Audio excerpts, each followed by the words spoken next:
நீங்கள் பார்த்துக் கொண்டிருப்பது நியூஸ் 21 செய்திகள். தமிழ்நாடு செய்திகளை உடனுக்குடன் தெரிந்து கொள்ள நியூஸ் 21 செய்திகளை பாருங்கள். உண்மை, உழைப்பு, உயர்வு. சென்னையிலிருந்து கணக்கில் வராத பணம் மாற்றி நாகர்கோவிலுக்கு சென்ற நபரை ரயில்வே போலீசார் கைது செய்தனர்.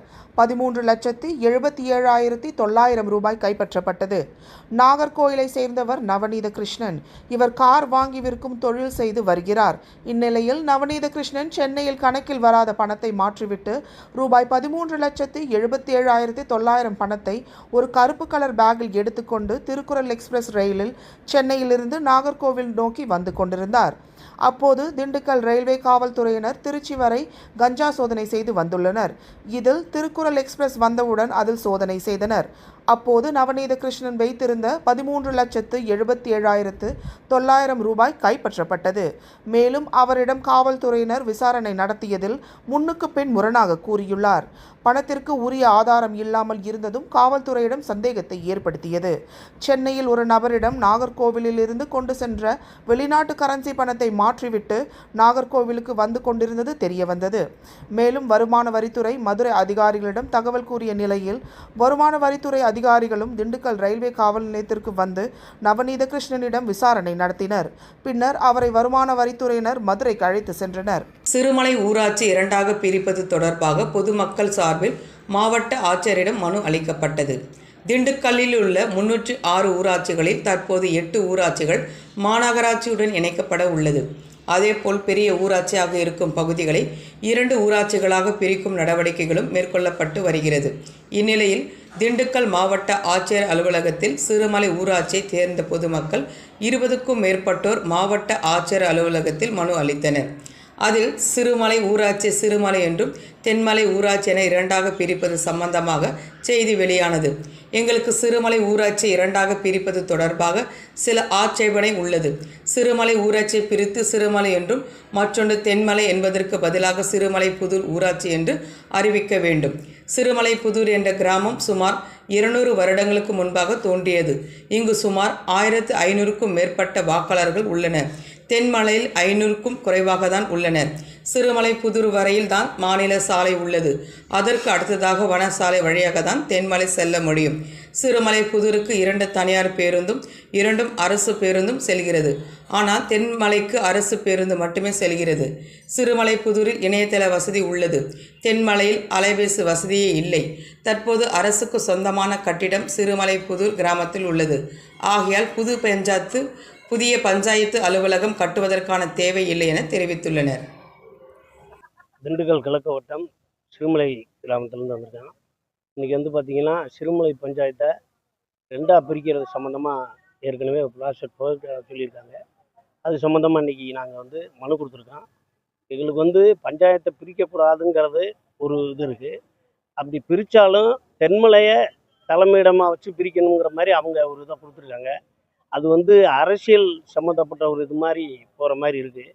அப்படி பார்த்தா புதூரை தலைமையிடமாக வச்சு பஞ்சாயத்து பிரிச்சுனா கூட பரவாயில்ல. ஆனால் இன்றைக்கி பார்த்திங்கன்னா இது தென்மலை இங்கேருந்து கிட்டத்தட்ட ஒரு 5-6 கிலோமீட்டர் எந்த அடிப்படை வசதியும் இல்லாத ஒரு இடத்துக்கு இந்த பஞ்சாயத்தை மாற்றுறது எங்களுக்கு ஒரு இதாக இருக்குது. அதுக்காக இன்றைக்கி ஆட்சேபனை தெரிவிக்கிறதுக்காக மனு கொடுக்க வந்திருக்கான். மாவட்ட ஆட்சியராலும் மனு கொடுத்துருக்கான். நடவடிக்கை எடுக்கிறதா சொல்லியிருக்காங்க. அப்படி நடவடிக்கை எடுக்காத பட்சத்தில் மீண்டும் மக்களை திரட்டி பெரிய போராட்டத்துக்கு இறங்குற மாதிரி ஒரு சூழ்நிலை தான் நாங்கள் இருக்கோம். இன்னொரு மனுவும் கொடுத்துருக்கோம். அது பார்த்திங்கன்னா புறக்காவல் நிலையம் அமைக்கிறது சம்மந்தமாக கொடுத்துருக்கான்.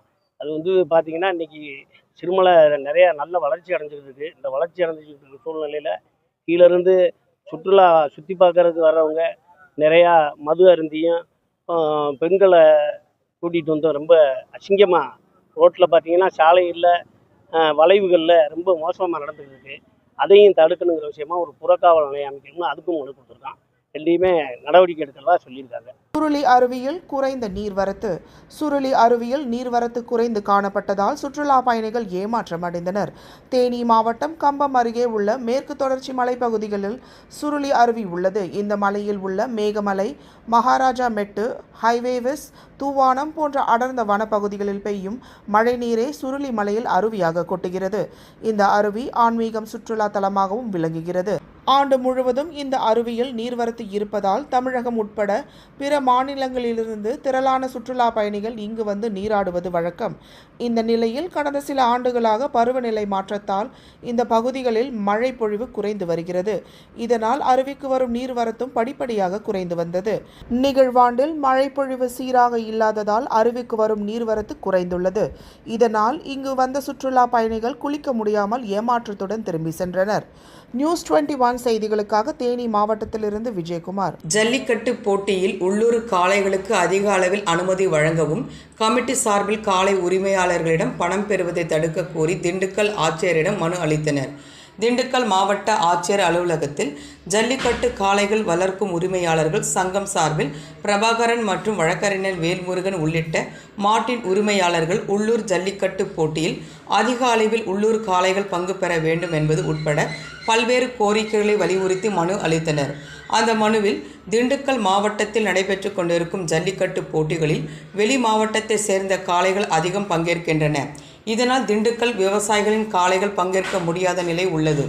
ஜல்லிக்கட்டு கமிட்டினர் வாடி வாசலில் காளைகள் அவிழ்ப்பதற்கான அனுமதி சீட்டிற்கு அதிக பணம் கொடுத்து வாங்கப்படுவதால் ஆன்லைனில் பதிவு செய்தும் டோக்கன் கிடைப்பதில்லை. இதனால் திண்டுக்கல் காளை உரிமையாளர்கள் தங்களுடைய காளைகளை போட்டிகளில் பங்கேற்க வைக்க முடியாத நிலை உள்ளது. ஆன்லைன் டோக்கன் முறையில் நெறிமுறைப்படுத்த வேண்டும். அரசு விதித்துள்ள விதிமுறைகளின்படி ஜல்லிக்கட்டு போட்டிகள் நடைபெற வேண்டும். பணம் கொடுத்து டோக்கன் பெற்றவர்களுக்கு மட்டுமே பங்கேற்க அனுமதி என்பதை ரத்து செய்ய வேண்டும். ஜல்லிக்கட்டில் விழா கமிட்டியின் அரசு துறை சார்ந்த மேற்பார்வையாளர்கள் ஒருவர் பங்கேற்க வேண்டும். திண்டுக்கல் மாவட்டத்தில் நடைபெறும் ஜல்லிக்கட்டில் உள்ளூர் காளைகளுக்கு முன்னுரிமை வழங்க மாவட்ட நிர்வாகம் நடவடிக்கை எடுக்க வேண்டும் என கோரிக்கை விடுத்துள்ளனர். பாஜக மாநில தலைவர் அண்ணாமலை கைது செய்யப்பட்டதை கண்டித்து ஆர்ப்பாட்டம் செய்து சாலை மறியலில் ஈடுபட முயன்ற 40க்கும் மேற்பட்ட பாஜகவினர் கைது.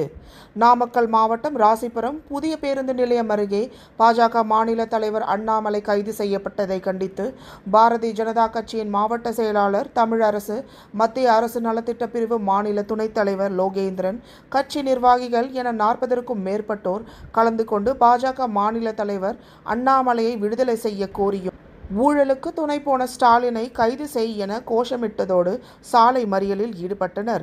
பின்னர் சாலை மறியலில் ஈடுபட்டவர்களை ராசிபுரம் காவல்துறையினர் கைது செய்து தனியார் திருமண மண்டபத்தில் அடைத்தனர். நியூஸ் 21 செய்திகளுக்காக நாமக்கல் மாவட்ட செய்தியாளர் ஸ்ரீனிவாசன். கரூர் சாலை விபத்தில் காயமடைந்த நபருக்கு அமைச்சர் செந்தில் பாலாஜி உதவி கட்சி நிர்வாகி காரில் ஏற்றி மருத்துவமனைக்கு சிகிச்சைக்கு அனுப்பி வைத்தார். கரூர் மாவட்டம் ஆண்டங்கோவில் கிழக்கு ஊராட்சி மற்றும் ஆண்டங்கோவில் மேற்கு ஊராட்சி ஆகிய பகுதிகளில் முடிவுற்ற திட்டப் பணிகள் மற்றும் புதிய பணிகளுக்கு அடிக்கல் நாட்டு விழா ஆகியவற்றை துவக்கி வைக்கும் நிகழ்ச்சியில் மின்சாரத்துறை அமைச்சர் செந்தில் பாலாஜி கலந்து கொண்டார். அப்பொழுது கரூர் மதுரை தேசிய நெடுஞ்சாலையின் வழியாக செல்லும் மேம்பாலத்தின் சந்திப்பில் 2 சக்கர வாகனத்தில் வந்த நபர் ஒருவர் விபத்தில் காயமடைந்து ரத்தம் சொட்ட சொட்ட நின்று கொண்டிருந்தார். அப்பொழுது அந்த வழியாக வந்தபோது அதை கண்ட மின்சாரத்துறை அமைச்சர் செந்தில் பாலாஜி தனது காரை விட்டு கீழே இறங்கி அவரை உடனடியாக கட்சி நிர்வாகி ஒருவர் காரில் ஏற்றி மருத்துவமனைக்கு சிகிச்சைக்கு அனுப்பி வைக்கும்படி தனது உதவியாளரிடம் கூறினார். அந்த நிகழ்ச்சிகளுக்கு செல்லும் வழியில் அமைச்சர் செந்தில் பாலாஜி விபத்தில் காயமடைந்த நபருக்கு உதவிய நிகழ்வை அங்கிருந்த பொதுமக்கள் பாராட்டி வருகின்றனர். நியூஸ் 21 தமிழ்நாடு செய்திகளுக்காக கரூர் மாவட்ட செய்தியாளர் சதீஷ். மத நல்லிணக்க சமபந்தி விருந்து திருவிழா. எம்மதமும் சம்மதம் என மும்மத மக்களும் வழிபடும் பள்ளியாடி பழைய பள்ளி அப்பா திருத்தலத்தில் மத நல்லிணக்கத்தை பறைசாற்றும் விதமாக வருடாந்திர சமபந்தி விருந்து திருவிழா நடைபெற்றது. கன்னியாகுமரி மாவட்டம் பள்ளியாடி அருகே அமைந்துள்ளது பழைய பள்ளி அப்பா திருத்தலம். இது சுமார் 400 ஆண்டுகள் பழமை வாய்ந்த திருத்தலமாகும். இந்த திருத்தலத்தில் குத்து விளக்குகளில் இந்து, கிறிஸ்டியன், முஸ்லிம் போன்ற 3 மத அடையாளங்களை வைத்து வழிபட்டு வருகின்றனர். பழைய காலங்களில் காலரா, வைசூரி, பொக்கன் போன்ற கொடிய நோய்கள் வந்து அவதிப்பட்ட நிலையில் இங்கு வந்து அவர்களின் மத நம்பிக்கைகளின் அடிப்படையில் கல் விளக்குகளில் எண்ணெய் ஊற்றி திரி கொளுத்தி மெழுகுவர்த்தி ஏற்றி சாம்பிராணி கொளுத்தி பிரார்த்தனை செய்து வழிபட்டனர். அவர்களுக்கு நோய்கள் குணமடைந்து அதிசயம் நடைபெற்றது. நோய் குணமடைந்தவர்கள் அவர்கள் நம்பிக்கையின் அடையாளமாக அன்னதான விருந்து படைக்கின்றனர். மேலும் வருடந்தோறும் ஒவ்வொரு ஆண்டும் மார்ச் மாதம் 3வது திங்கள் கிழமை மத நல்லிணக்கத்தை பறைசாற்றும் வருடாந்திர சமபந்தி விருந்து திருவிழா நடைபெறும். இதில் பக்கத்து கிராமங்கள் தவிர கேரளா மக்களும் கலந்து கொள்கின்றனர். இந்த சமபந்தி விருந்து மிகவும் பிரசித்தி பெற்றது. நோயாளிகள் தங்கள் நோய்கள் தீர வேண்டி இந்த உணவை புதுமையாக வாங்கி உண்ணுகின்றனர். பெரியவர்கள், சிறியவர்கள், பள்ளி மாணவ மாணவிகள், நோயாளிகள் என ஏராளமானோர் கலந்து கொள்கின்றனர். இங்கு வரும் பக்தர்கள் ஆயிரக்கணக்கானோர் மத இன வேறுபாடின்றி காணிக்கையாக வழங்கும் அரிசி, பருப்பு, காய்கறி உள்ளிட்ட பொருட்களை ஊர் மக்கள் ஒன்று கூடி அதனை இரவு முழுவதும் சமைத்து இங்கு வரும் மக்களுக்கு அன்னதானமாக வழங்குகின்றனர். சமபந்தியானது இன்று பிரம்மாண்டமாக தொடங்கி நடைபெற்று வருகிறது. மதியம் 12 மணி அளவில் தொடங்கிய சமபந்தி விருந்தானது இரவு 8 மணிக்கு மேலாக தொடர்ந்து நடைபெறும் என கூறப்படுகிறது. கன்னியாகுமரி மாவட்ட செய்தியாளர் சகாயராஜன். 15 ஆண்டுகளாக வீட்டுமனை பட்டா கேட்டு வழங்காததால் இளைஞர் பெட்ரோல் ஊற்றிக்கொண்டு தற்கொலை முயற்சி. நாமக்கல் மாவட்டம் புதுச்சத்திரம் ஒன்றியம் ஏலூர் பகுதியில் 10க்கும் மேற்பட்ட குடும்பங்கள் வசித்து வருகின்றன. இவர்களுக்கு குடியிருக்கும் வீடு இல்லாத நிலையில் பட்டா கேட்டு கடந்த 15 ஆண்டுகளாக வட்டாட்சியர் மற்றும் மாவட்ட ஆட்சியர் ஆகியோரிடம் மனு கொடுத்துள்ளார். ஆனால் மனுவை பெற்றுக்கொண்ட அதிகாரிகள் தொடர்ந்து இந்த பகுதி மக்களை புறக்கணித்து வந்தனர். இந்நிலையில் இந்த பகுதியை சேர்ந்த வீரமணி என்பவர் தங்களுக்கு இலவச பட்டா வேண்டி மனுவுடன் உடலில் பெட்ரோல் ஊற்றிக்கொண்டு தற்கொலைக்கு முயற்சித்தார். அப்போது அங்கு பாதுகாப்புக்காக இருந்த போலீசார் அவர் மீது தண்ணீர் ஊற்றி அவரை மீட்டு அறிவுரை கூறி அனுப்பி வைத்தார். மாவட்ட ஆட்சியர் அலுவலகத்தில் இன்று பொதுமக்கள் பலர் தங்களது மனுக்களை கொடுக்க வந்திருந்த போது அப்போது ஆட்சியர் அலுவலகத்தில் 2 பேர் அவர்களது உடம்பில் பெட்ரோல் ஊற்றி தற்கொலை முயற்சி செய்த சம்பவம் ஆட்சியர் அலுவலகத்தில் பரபரப்பை ஏற்படுத்தியுள்ளது. நியூஸ் 21 செய்திகளுக்காக நாமக்கல் மாவட்ட செய்தியாளர் ஸ்ரீனிவாசன். தமிழக முதல்வர் மு.க. ஸ்டாலின் 72வது பிறந்த நாளை முன்னிட்டு புத்தாடை மற்றும் விருந்து வழங்கும் விழா. ராணிப்பேட்டை மாவட்டம் ஆற்காடு நகராட்சி அனைத்து நிலை பணியாளர்களுக்கும் தமிழக முதல்வர் மு.க. ஸ்டாலின் 72வது பிறந்த நாளை முன்னிட்டு புத்தாடை மற்றும் விருந்து வழங்கும் நிகழ்ச்சி சிறப்பாக நடைபெற்றது. இந்த நிகழ்ச்சிக்கு நகரமன்ற தலைவர் SRP தேவி பென்ஸ் பாண்டியன் தலைமை தாங்கினார். இந்த நிகழ்ச்சியில் நகராட்சியில் பணிபுரியும் அனைத்து நிலை பணியாளர்களுக்கும் புத்தாடை மற்றும் விருந்து வழங்கப்பட்டது. இதில் நகரமன்ற உறுப்பினர் ராஜலட்சுமி துரை, நகரமன்ற ஆணையாளர் வெங்கடலட்சுமணன், பொறியாளர் பரமுராசு ஆகியோர் கலந்து கொண்டு சிறப்பித்தனர். நகராட்சி ஊழியர்கள் பலர் கலந்து கொண்டனர். நியூஸ் 21 மாவட்ட செய்திகளுக்காக பாஸ்கர். கரூரில் தனியார் மருத்துவமனை நடத்தும் இலவச எலும்பு மூட்டு சிகிச்சை முகாம்.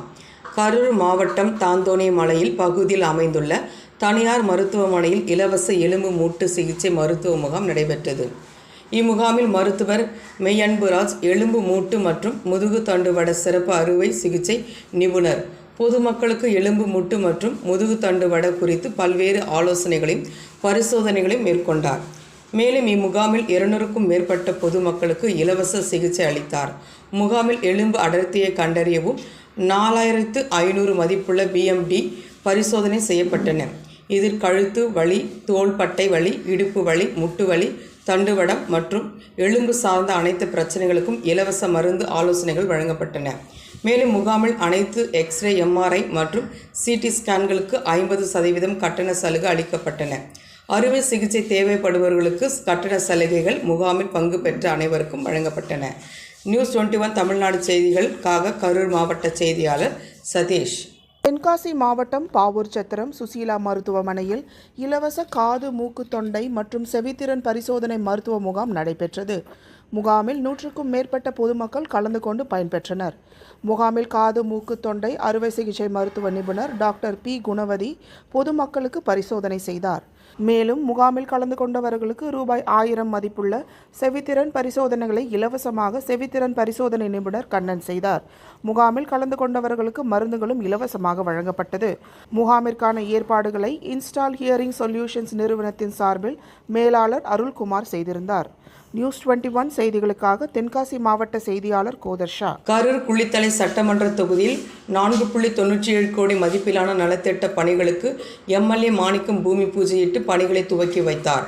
கரூர் மாவட்டம் குளித்தலை சட்டமன்ற தொகுதிக்குட்பட்ட தோகைமலை ஒன்றியம், குளித்தலை ஒன்றியம் மற்றும் நங்கவரம் பேரூராட்சி பகுதிகளில் பல்வேறு நலத்திட்ட பணிகளுக்கான பூமி பூஜை விழா நடைபெற்றது. RD மலை மேல்நிலைப் பள்ளியில் நபர்டி திட்டத்தின் கீழ் ரூபாய் 94.24 லட்சம் மதிப்பில் புதிய 4 வகுப்பறை கட்டிடங்கள், நச்சலூர் உயர்நிலைப் பள்ளியில் நபர்டி திட்டத்தின் கீழ் ரூபாய் 78 லட்சம் மதிப்பில் 4 புதிய வகுப்பறை கட்டிடங்கள், முதலைப்பட்டி, நெய்தலூர், நல்லூர், ராணியமங்கலம், திம்மம்பட்டி ஊராட்சி பகுதிகளில் தார் சாலை மேம்படுத்துதல் மற்றும் நங்கவரம் பேரூராட்சி பகுதியில் சமுதாய கூடத்தில் 2 வீலர் பார்க்கிங் மற்றும் பைப்லைன் விஸ்தரிப்பு உள்ளிட்ட சுமார் 4.97 கோடி மதிப்பிலான நலத்திட்ட பணிகளுக்கு MLA மாணிக்கம் பூமி பூஜையிட்டு பணிகளை துவக்கி வைத்தார். மேலும் சேப்பலாம்பட்டியில் நமக்கு நாமே திட்டத்தின் கீழ் ரூபாய் 30 லட்சம் மதிப்பில் கட்டப்பட்ட அரசு ஆரம்ப சுகாதார நிலையம் பிரசவம் மற்றும் பிரசவம் பின் அறை கட்டிடத்தினையும் ஒன்றிய பொது நிதியின் கீழ் ரூபாய் 14 லட்சம் மதிப்பில் கட்டப்பட்ட புதிய அங்கன்வாடி மைய கட்டிடத்தினையும் எம்எல்ஏ திறந்து வைத்தார். இந்நிகழ்வின் போது குளித்தலை கிழக்கு ஒன்றிய செயலாளர் சூரியனூர் சந்திரன், தோகைமலை கிழக்கு ஒன்றிய செயலாளர் புழுதேரி அண்ணாதுரை, நங்கவரம் பேரூர் கழக செயலாளர் சுப்பிரமணியன், நங்கவரம் பேரூராட்சி தலைவர் ராஜேஸ்வரி, துணைத் தலைவர் அன்பழகன், பேரூராட்சி கவுன்சிலர்கள், முன்னாள் ஒன்றிய கவுன்சிலர்கள், சென்னையன், மாவட்ட பிரதிநிதி ஆர்டி மலை சந்திரன் உள்ளிட்ட திமுக நிர்வாகிகள் மற்றும் அரசு அதிகாரிகளும் பலரும் உடன் இருந்தனர். நியூஸ் 21 தமிழ்நாடு செய்திகளுக்காக கரூர் மாவட்ட செய்தியாளர் சதீஷ். ராணிப்பேட்டை மாவட்டம் ஆற்காடு அடுத்த பூங்கனூர் ஸ்ரீ மல்லியம்மன் கோயில் மகா பிரம்மோற்சவ நூற்றாண்டு திருவிழா சிறப்பாக நடைபெற்றது. இந்த நிகழ்ச்சிக்கு கிராம நாட்டாமைதாரர்கள், கோவில் தர்மகர்த்தா நாகலிங்கம், ஜோதி, விழா அமைப்பாளர் ராமமூர்த்தி ஆகியோர் தலைமையில் சிறப்பாக நடைபெற்றது. இதில் சிறப்பு அழைப்பாளராக ஊராட்சி மன்ற தலைவர் அம்பேத்கர், ஊராட்சி மன்ற துணைத் தலைவர் சுமதி ஏழுமலை ஆகியோர் கலந்து கொண்டு சிறப்பித்தனர். முன்னதாக கொடியேற்றத்துடன் துவங்கப்பட்ட விழாவில் பக்தர்கள் காப்பு கட்டி அம்மனுக்கு பொங்கலிட்டு தீச்சட்டி ஏந்தி அழகு குத்தியும் அந்தரத்தில் தொங்கியபடியும் தாரை தப்பட்டையுடன் மேலதாளம் முழங்க பல்வேறு அம்மன் வேடமணிந்து 7 கிராமங்களுக்கு ஊர்வலமாக சென்று கோயில் வந்தடைந்தது. அதனைத் தொடர்ந்து இசை கச்சேரி, நாடகம், அன்னதானம் என பல்வேறு நிகழ்ச்சிகள் 6 நாட்களாக நடந்து வந்ததை தொடர்ந்து இறுதி நாளான நேற்று அம்மன் தாலாட்டு வெகு விமர்சையாக கொண்டாடப்பட்டது. இதில் பூக்களால் அலங்கரிக்கப்பட்ட ஊஞ்சலில் அம்மன் அமர்ந்தவாறு பக்தர்களுக்கு அருள் பாலித்தார். இதில் பொதுமக்கள், பக்தர்கள் என 1000க்கும் மேற்பட்டோர் கலந்து கொண்டு சிறப்பித்தனர். இறுதியில் கார்த்தி அனைவருக்கும் நன்றி தெரிவித்தார். நியூஸ் 21 மாவட்ட செய்தியாளர் பாஸ்கர். கொடைக்கானல் கொக்கர்ஸ் வாக் அருகே உள்ள நிலம் சம்பந்தமாக நீதிமன்றத்தில் வழக்கு நிலுவையில் உள்ள நிலையில் கிறிஸ்துவ ஆண்கள், பெண்கள், பாதிரியார்கள் உள்ளிட்டோர் தனிநபர் தேவாலயத்திற்கு சொந்தமான நிலத்தை ஆக்கிரமித்து உள்ளதாகவும் அந்த நபரை வெளியேற்ற கோரி கொக்கர்ஸ் வாக் பிரதான சாலையில் சாலை மறியலில் ஈடுபட்டதால் பரபரப்பு. திண்டுக்கல் மாவட்டம் கொடைக்கானல் கொக்கர்ஸ் வாக் சுற்றுலா தலம் அருகே CSI தேவாலயம் உள்ளது. இந்த தேவாலயத்திற்கு உட்பட்ட நிலம் தேவாலயம் எதிரே சுமார் 2 ஏக்கர் நிலம் உள்ளதாக கூறப்படுகிறது. இந்த நிலத்தில் பாதுகாவலராக பணியாற்றிய நபர் தனது பெயரில் பட்டா வைத்துள்ளார். இதையடுத்து இந்த நிலம் சம்பந்தமாக நீதிமன்றத்தில் வழக்கு நிலுவையில் உள்ளது. இதன் காரணமாக அவ்வப்போது CSI தேவாலயத்தை சேர்ந்த திருச்சபையை சேர்ந்தவர்களுக்கும் இந்த நிலத்தில் வசிக்கும் நபருக்கும் அடிக்கடி பிரச்சனைகள் எழுவது வழக்கம். இதனையடுத்து இந்த நிலம் தேவாலயத்திற்கு சொந்தமானது என்றும் ஆக்கிரமிப்பு செய்த நபரை வெளியேற்ற கோரியும் திடீரென கிறிஸ்தவ மக்கள், ஆண்கள், பெண்கள், பாதிரியார்கள் உள்ளிட்டோர் சாலை மறியலில் ஈடுபட்டனர். இதன் காரணமாக கொக்கர்ஸ் வாக் பிரதான சாலையில் சுமார் அரை மணி நேரமாக போக்குவரத்து பாதிப்பு ஏற்பட்டது. தகவல் அறிந்து வந்த காவல்துறையினர் இந்த நிலம் சம்பந்தமாக வழக்கு நீதிமன்றத்தில் நிலுவையில் உள்ளது. இந்த வழக்கில் யாரும் நடவடிக்கை எடுக்க முடியாது. அனைவரும் கலைந்து செல்ல வேண்டும். மீறினால் அனைவரும் மீது வழக்கு பதிவு செய்யப்படும் என தெரிவித்த பிறகு கிறிஸ்தவ மக்கள் அனைவரும் கலைந்து சென்றனர். இதனைத் தொடர்ந்து அரை மணி நேரத்திற்கு பிறகு போக்குவரத்து சீரானது. இதனால் இப்பகுதியில் சிறிது நேரம் பரபரப்பு ஏற்பட்டது குறிப்பிடத்தக்கது. நியூஸ் 21 செய்திகளுக்காக கூல் சுரேஷ்.